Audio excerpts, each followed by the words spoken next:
Hey everyone, this is chapter 3 of book 1 of part 1 of The Russian Enigma by Ante Ciliga. Part 1 of the book is titled In the Land of the Disconcerting Lie, and book 1 is titled Russia and Her Enigmas. The chapter that I'm reading in this video is titled, which is chapter 3, Peasants and Manual Workers, What They Think. The peasant question seemed to me to be of decisive importance, not only for the outcome of the internal struggles of the party, but also for the fate of the entire revolution. Thus my adherence to the policy of the majority was based mainly, if not entirely, on the line of conduct taken on the peasant question, which seemed to me correct. What the peasants did and thought was known to me only through books and newspapers. Hence I decided to spend the summer in the country to see for myself what was happening there. The severe Russian winter made me wish for the first time in my life to see a southern sea and sun. I decided to go to a village in the Crimea, Koktebel, between Theodosia and Sudak. Or at least that's what I think it says. That's kind of etched out here.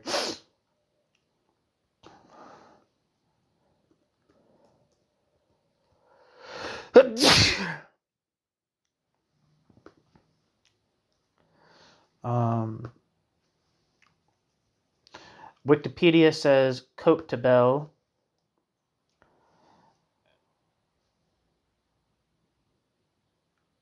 known between 1945 and 1992 as Planarskoye, is an urban-type settlement and one of the most popular resort towns in southeastern Crimea. Koktebel is situated on the shore of the Black Sea, about halfway between Feodosia and Sudak, and is subordinated to the Feodosia municipality. Its population is 2,807. It's a very nice-looking place, if you ask me.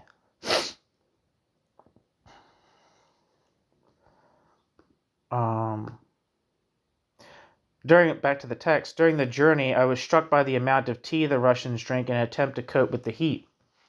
But I will first relate two of the more interesting experiences of the journey. I was traveling in the company of an old workman who was returning to Baku. He was lamenting the misery of the factory workers in great detail. What distressed him most was to see the same work done in the same workshops paid at different rates according to whether the workman was a non-party member or, as he himself was, a communist.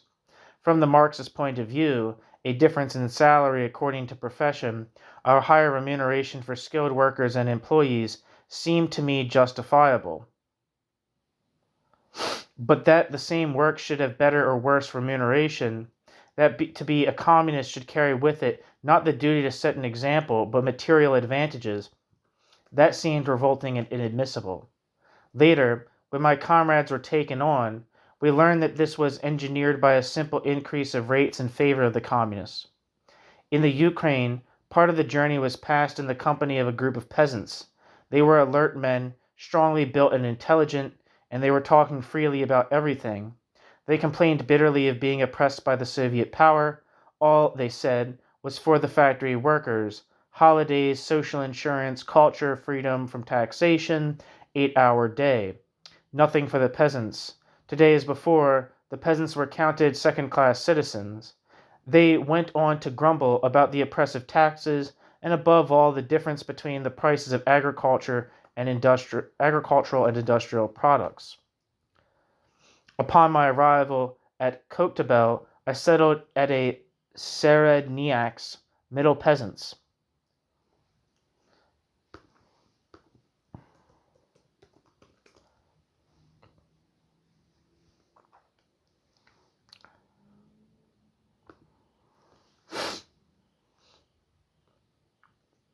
The Seredniak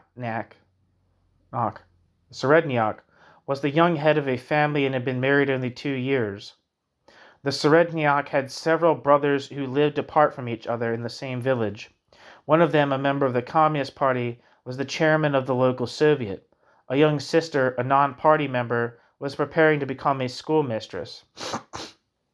Belonging to such a milieu, my host could be called, quote, Soviet-spirited, end quote, as the Russians put it. On the occasion of the mobilization exercises which took place a month after my arrival at Koktebel, he showed no hostility towards the system at all, yet did not hide the fear he had of war. He had just received an annual loan from the Rural Credit Society of 100 or 150 rubles to buy a second cow and improve his equipment. The aid he was thus given by a government institution served to strengthen his feelings of loyalty towards the state. One might even say that the revolution, by reason of its having split up the estates of the big local landowners, had materially improved his condition, as it had that of the entire village. In short, my host seemed to me the perfect type of the Soviet peasant, the incarnation of the policy of union between workers and peasants. Yet there were dark sides to the picture, and it was difficult not to notice them. My host had a child. He had it baptized and invited a kulak, well-to-do peasant from a distant village to be godfather. The man was rather more in the nature of a rich steppe landowner than a kulak. In his district, somewhere in the northeastern part of the Crimea, he possessed a flock of some 2,000 or 3,000 sheep. He was therefore a capitalist. Were there still such people in Soviet Russia? How had he succeeded in amassing this wealth? Then I learned the best part of the story. He had grown rich by speculation during the Great Famine of 1921. My host spoke of his immense flock with great admiration, revealing thereby his own wish to grow rich. The strange thing was that at the same time he remained politically on an integral Soviet plane. He had no idea of the contradiction represented by his wishes and his political views. My frequent conversations with other peasants left me with the same impression.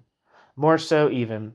The majority of the villagers expressed an even greater reluctance in the matter of the Anglo-Soviet tension and the eventuality of war. Yes, they admitted, it looks as if England wants to fight the communists.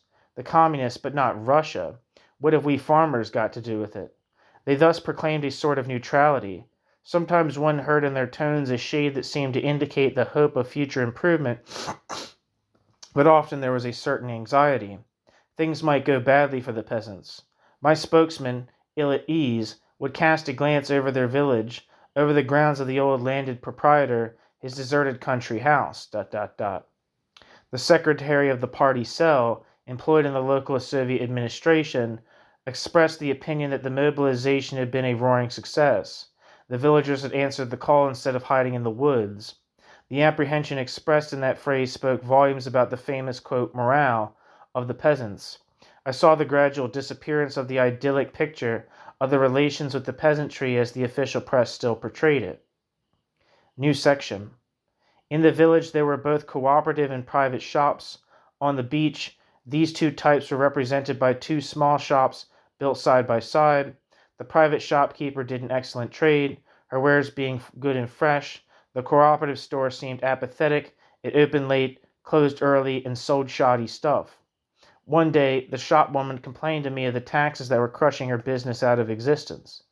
Quote, why don't you seek employment in the cooperative shop? You have experience, you know the work, you could make yourself very useful, and you wouldn't have any more cares, end quote. Quote, they refused to have me there, end quote, she said. Quote, I tried once, but they sent me away, end quote. Another small mystery of Great Russia. A few summer visitors, of whom I was one, had their meals with a countrywoman. One day at mealtime, our hostess told us that she had just sold her vineyard. Quote, sold? Does that mean you can sell ground, end quote? Quote, certainly, you can sell anything, end quote, she replied, and began to enumerate various cases of sale of fields, gardens, and immovable property in general. My objections as to the abolition of private ownership of land did not seem to affect her in the slightest. Later in Moscow, I learned that those sales were made solely in the form of cessions of investments. Quote, investments of labor, end quote, of course. Along the coast there was a row of some 10 houses, some of which belonged to the Theodosian Holiday Trust, and others to leading representatives of the Soviet intelligentsia. 5 or 6 half-ruined buildings remained unoccupied. At the end of the beach, on a picturesque hill, could be seen the villa of N. says like N dash. I don't know if it does it have like a name. The former landowner. At the side of it, in an old coach house, lived the last two representatives of the family, the former owner's wife and daughter. The wife's present occupation was that of village prostitute, and her daughter, aged 16, had already joined the same profession. I blamed not the lady, but the revolution. One day we made a trip to the ancient site of Krim, the one-time capital of the Crimean Khans. A Tartar, quote, mullah, end quote, showed us over the ruins of Tartar grandeur with great pride and explained the old inscriptions to us. On looking at him, on listening to his voice, I said to myself, the revolution gives to some more than to others, but it gives something to practically everybody. That constitutes the power of the system which is rising from the revolution. This, quote, mullah, end quote, strange and even hostile to the general policy of Bolshevism, is ready to put up with a good many drawbacks for the sole reason that the renaissance of Tartar nationality has been allowed to take place. On the way home, one of our comrades told us the history of her family during the revolution. She belonged to a rich family of Volga farmers. Her father owned more than 100 hectares of land, which were taken from him by the revolutionaries. She had been to a secondary school and in sympathy with them. Her father had hated Tsarism. In 1917, during the Civil War, she quarreled with him on political grounds, embraced the cause of the Bolsheviks, and married a communist. The old farmer could not forgive Bolshevism for having taken his land from him, and when, during the new economic policy, his youngest son joined the communist youth, it was a hard blow to him. But years went by. All the children had been able, under Soviet rule, to study and make their way in the world. Then the old man admitted himself won over, became reconciled with his children to the system. Quote, if I did cling to my land, it was not to take it into my tomb with me. It was to enable my children to study and become men. As the Soviets do all that for you now, it's all the same to me, end quote. I was prepared to return to Moscow. On leaving the south, I was tempted to take some of the local fruit back with me and went to the market to buy some. I felt as if I had returned to Europe. At first sight, on reading the notices, one sensed the land of socialism, but one had to throw only one glance behind the scenes to see the old conditions still fully active. I had come to Soviet Russia with the certainty of beholding a continuous development, untrammeled and with boundless horizons. Now unrest seized me. What I had believed to be the very groundwork of Soviet life seemed to crumble before me. I observed, without doubt, that the majority of the peasants were well disposed towards the Soviet power, at any rate that they felt no hostility towards it, but it was no less certain that the peasant did not conceive of any road to progress other than along the lines of private economy, of agrarian capitalism. The rural masses did not yet suspect that there was antagonism between Soviet socialist progress and capitalist progress, but that antagonism existed in reality and was increasing every day. How would the contradiction be solved? New section. Shortly after my return to Moscow, I went to spend a fortnight in the country around Vladimir in the company of a distinguished woman from Montenegro, Stoya Markovich.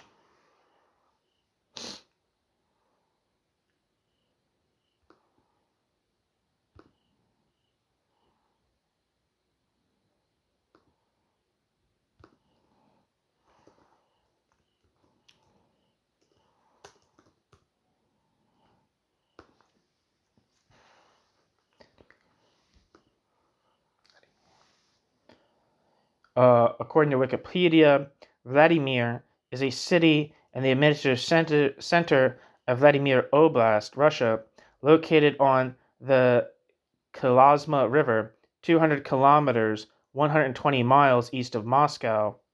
Vladimir is served by a railway and the M7 motorway. Population 349,951, according to the 2021 census. Back to the text.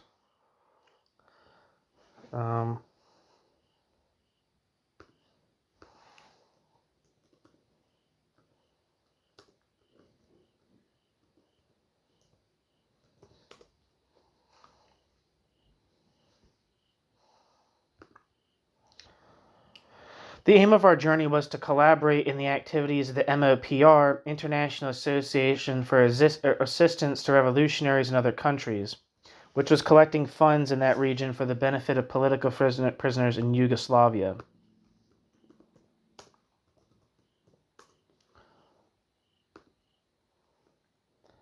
MOPR, also commonly known as International Red Aid, also commonly known by its Russian acronym MOPR, was an international social service organization. MOPR was founded in 1922 by the Communist International to function as an, quote, international political Red Cross, end quote, providing material and moral aid to radical, quote, class war, end quote, political prisoners around the world.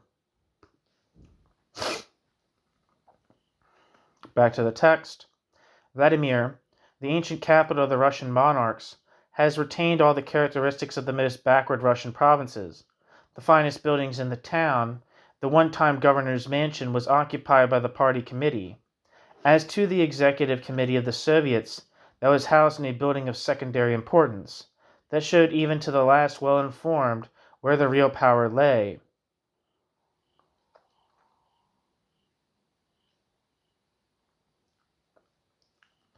After a few conversations about matters connected with the affairs of the MOPR in Vladimir, we went on to the Gus Krustalny district, an old and important industrial center surrounded by limitless countryside.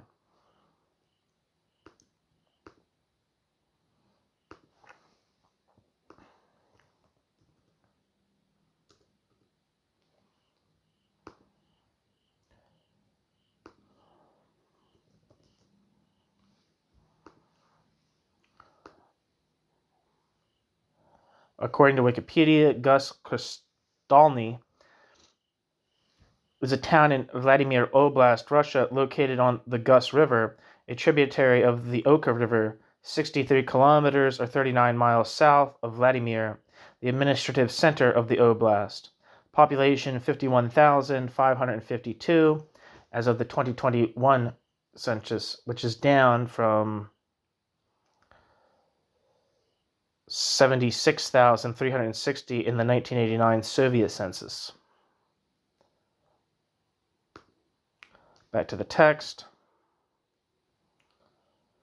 The secretary of the district committee acquainted us with regional economics, with details of the local industry and fluctuation of labor. We spoke of several large meetings in textile, glass, and other factories. The textile factory prided itself on counting among the textiles factory's workers one old woman who had saved the establishment during the famine years by taking all the work of the upkeep upon herself. She was now a member of the Central Executive Committee of the USSR. This high dignity, with its attending honors, bewildered her, for she lived for her work and was devoted to her factory. At the glass factory, we were introduced to several skilled workmen and foremen, old Social Democrats. Later on, I had several talks with them. They did not go in for any illegal activities, published no subversive pamphlets, and were officially counted as non-party. But they had never ceased dealing by word of mouth with concrete and current matters in a social democratic fashion. At the workers' meetings, people were forced indirectly to take their arguments into account. They had not been sent away from the factory for the reason that there was a shortage of skilled labor. The impression that these meetings and private conversations left on me was favorable on the whole, but I was struck by the passive attitude of many of the workers. One felt that they had neither interest nor enthusiasm, but on the contrary a frigidity of manner and exaggerated reticence. It was depressing. The workers seemed to say by their silence, "It is all very well, but what does it mean to us?" One had to pester each person to get a word out of him. I had already observed the same attitude among the workers in Moscow a year before on the occasion of the collections for the English miners on strike. Leaving Gusev Krustalny, we penetrated into a distant forest to visit another glass factory. We were received with joy. Guests from the center and strangers on top of that were no daily occurrence. The administration received us with ceremony, and the workers listened to our speeches with obvious interest. Before the meeting, I communicated the principal points of my speech to the secretary of the party committee.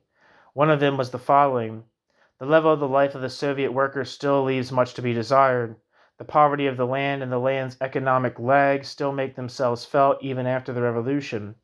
But in Soviet Russia, and this was the real point, the level tends to rise gradually, whereas in capitalist Europe, the position of the workman, which was very high before the war, is daily becoming more precarious.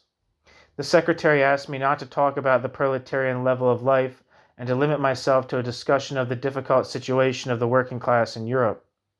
The following day, the director of the factory invited me to dine with him.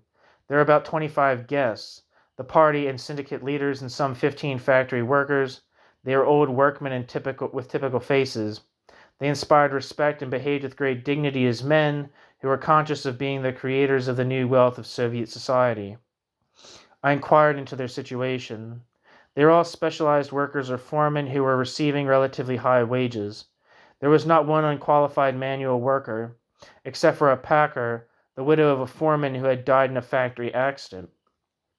These men spoke of the pride of their status in society and of all that concerned the revolution in Russia, yet they did not appear one with the director and seemed to be saying, "We are on good terms with the administration, but please do not confuse us with it." New section. The autumn of 1927 was marked by an occurrence new to me, the shortage of butter, cheese, and milk.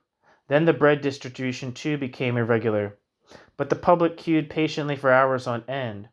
No indignation, no trace of protest meeting. The newspapers did not touch upon the subject. Days, weeks, months went by. What a country, what a strange people. In Europe, a shortage 100 times smaller would have caused a storm in the press. The communists would have been in the streets, demonstrating. Here, months of privation passed without leaving a trace in the community. Was it the spirit of sacrifice peculiar to the Russian worker? Were they overwhelmed by a post-revolutionary fatigue? Was it the fatalism of slaves, as the reactionary denigrators of the Russian people would have it? It was not before 3 months had passed that the press began to murmur, and that a few explanations were given. Kalinin declared at a meeting that the revolution had considerably improved the nutrition of the people, which entailed as a necessary consequence a certain scarcity of butter and other alimentary produce.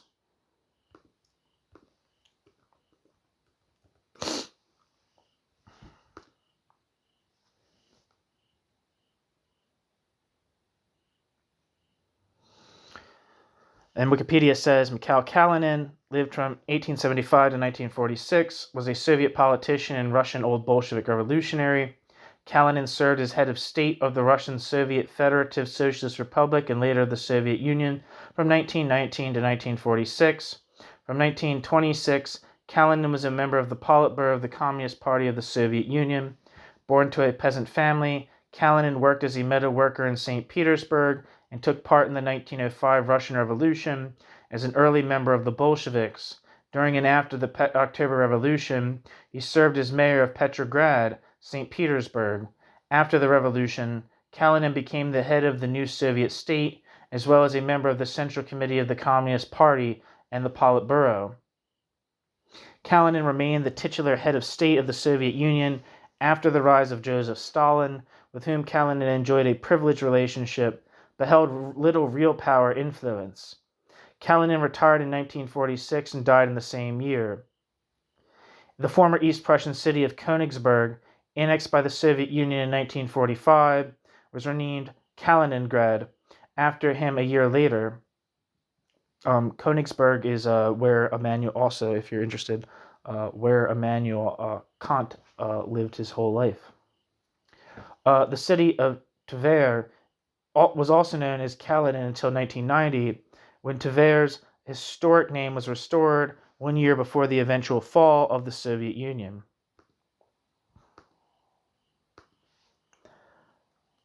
Back to the text. That same winter, I spent a couple of weeks in a rest house near Moscow. The place, if I remember rightly, it was called Peski. P-S-K-I.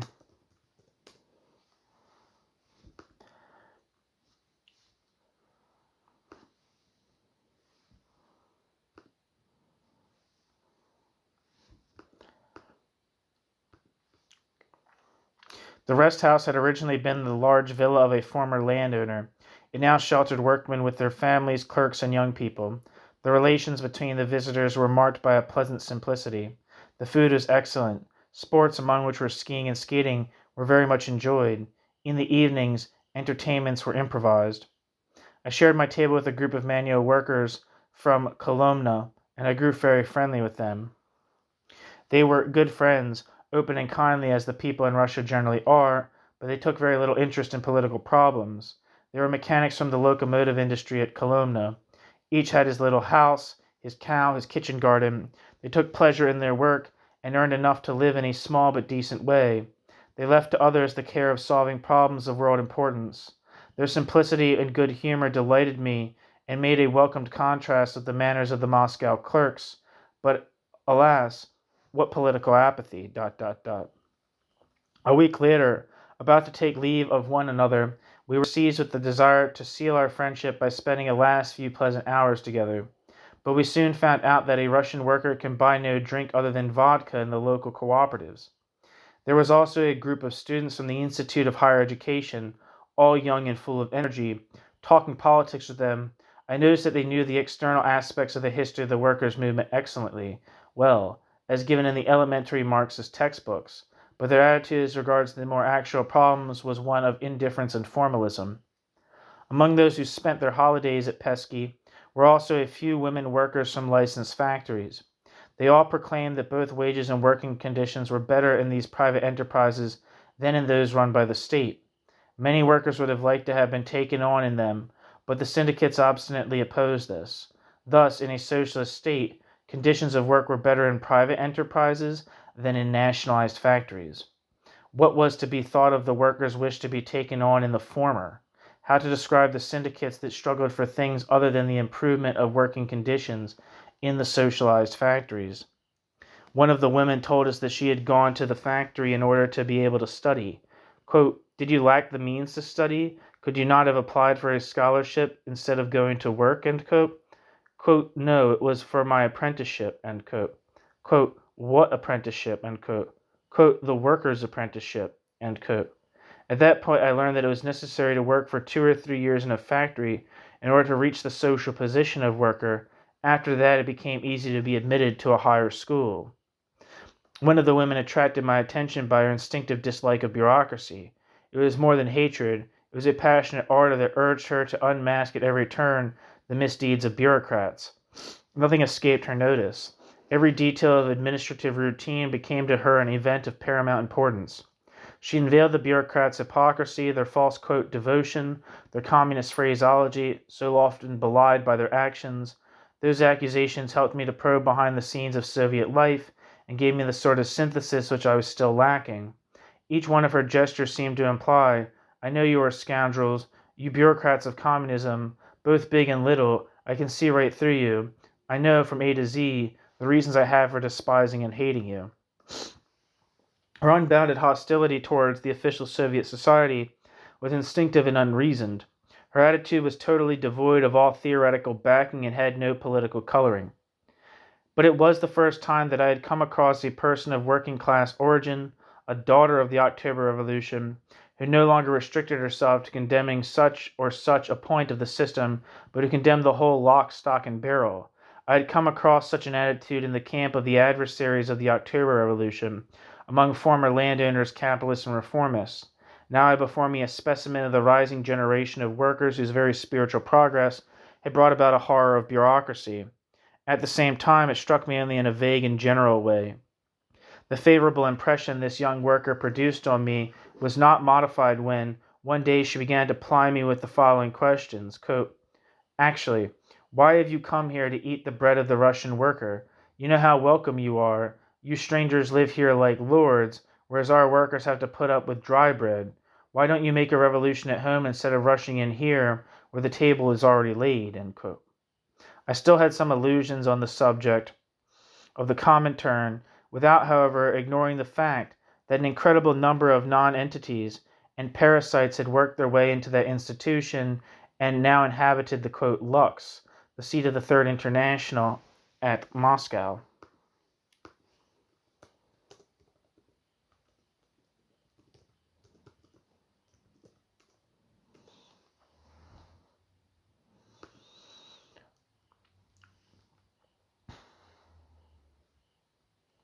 Wikipedia said the Hotel Lux was a hotel.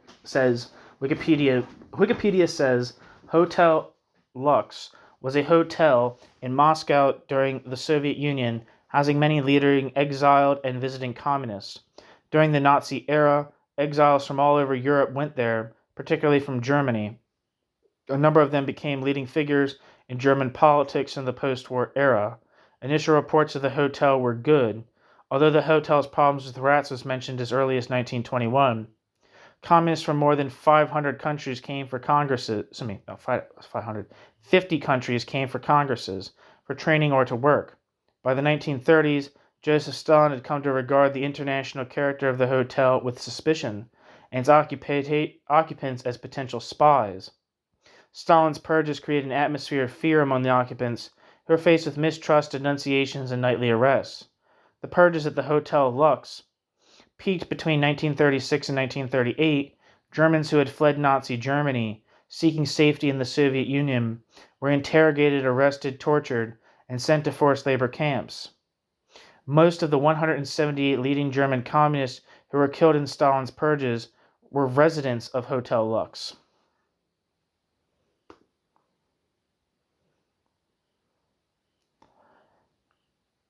Back to the text. The contempt shown to them by the Russian proletariat was justified.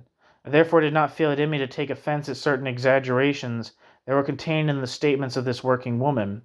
I replied to her that there were many exceptions to the rule, and I did not greatly regret only half convincing her. I met this woman again at Moscow a few months later. How great was my astonishment when I learned that she had been a member of the Communist Youth and had only recently left it. Looking at her membership card, I was seized by a curious apprehension. Was it her time in the Komsomol, League of Youth, that had contributed to the formation of such opinions in this young woman? I was soon to learn the influence that syndicate life had had on her development. I heard one day that she was out of work. Quote, What has happened to you? I asked. The syndicate, to punish me for having taken part in a strike, has left me without work. This is what happened. She was vice chairman of the factory committee in the important sewing shop where she was employed. That is how I learned that she was a militant syndicalist. The workshop had just received a considerable order from the army. The new contract entailed a notable drop in the already low wages. The women workers demanded a revision. The young vice chairman, instead of arguing with her comrades, supported their demands. These were turned down, whereupon all the workers handed in their collective resignation. But I did not see that there was any strike, I said with astonishment.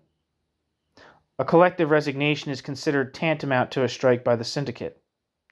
Nearly all the workers who had thus left their work found employment elsewhere, but the syndicate bureaucrats wished to punish the vice chairman for the solidarity she had shown with her worker comrades. As a result, she was refused all employment. At that time, I had already come into contact with the Trotskyist opposition. Carefully, I began to direct the conversation towards this subject, but I was soon convinced that the struggle between the party leaders left the woman cold.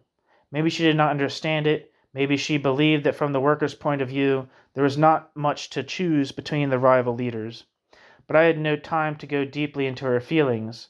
On the eve of the 5-year plan, I became too absorbed in the multiplicity of problems and mysteries which Russia was putting before my mind. The end. Thank you so much for listening.